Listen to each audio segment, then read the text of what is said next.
તો ગુજરાતમાં હવે શાળાઓમાં વિદ્યાર્થીઓ વચ્ચે મારામારી જાણે કે સામાન્ય બની હોય તેવું લાગી રહ્યું છે। અગાઉ અમદાવાદમાં 7 ડેમાં બનાવ બન્યો હતો, ભાવનગરમાં બનાવ બને છે, સુરતમાં બને છે અને હવે અહીંયા આજવા રોડ પર રઘુકુળ શાળા બહાર પણ વિદ્યાર્થીઓ બાકડ્યા હતા। વડોદરાથી સમાચાર, જ્યાં ધોરણ 10ના એક વિદ્યાર્થીએ અન્ય વિદ્યાર્થીને માર માર્યો, જેને માથાના ભાગે ગંભીર ઈજા પહોંચી। શિક્ષકને મોબાઈલ અંગે ફરિયાદ કરતા અન્ય વિદ્યાર્થીને માર મારવામાં આવ્યો હતો। વિદ્યાર્થી હાથમાં પહેરેલું કડું મારતા વિદ્યાર્થી લોહી લુહાણ થયો હતો। વિદ્યાર્થીને માથાના ભાગે ઈજા પહોંચતા તેને સારવાર અર્થે લઈ જવામાં આવ્યો છે। मैं रघुकुल स्कूल में भणु छूँ 10મા ધોરણમાં।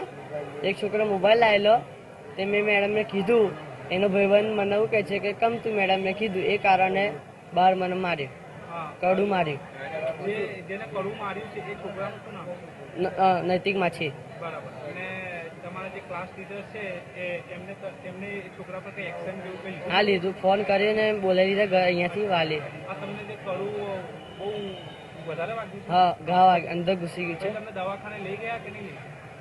ભાઈબંધો લઈ ગયા હતા, ભાઈબંધો લઈ ગયેલા। સ્કૂલ છૂટ્યા પછી બે વિદ્યાર્થીઓ વચ્ચે ઝપાઝપી થઈ અને એક વિદ્યાર્થીને બીજા વિદ્યાર્થી દ્વારા જે વાગ્યું એમાં લોહીની ટસર ફૂટી ગઈ। તો એના માટે હું એટલું જ કહીશ કે અમે બંને વિદ્યાર્થીને બોલાવ્યા, એમના પેરેન્ટ્સને બોલાવ્યા, એમની સાથે અડધો પોણો કલાક બેસી અને એમનું કાઉન્સિલિંગ પણ કર્યું।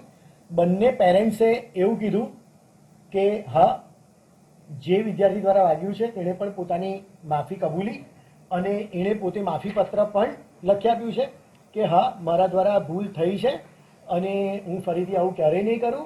એણે એવું પણ લખ્યું છે કે શાળાએ પોતે કડું પહેરીને આવવાની ના પાડી હોવા છતાં પણ હું ગઈકાલે પ્રસંગમાં ગયો હતો અને એ સંદર્ભમાં મારથી ભૂલથી સવારે કડું પહેરીને સ્કૂલમાં હાજરી અપાઈ ગઈ હતી અને મારી આ વિદ્યાર્થી સાથે ઝપાઝપી થતાં મારાથી એને વાગી ગયું છે અને હવે ફરીવાર હું ક્યારેય આવું નહીં કરું।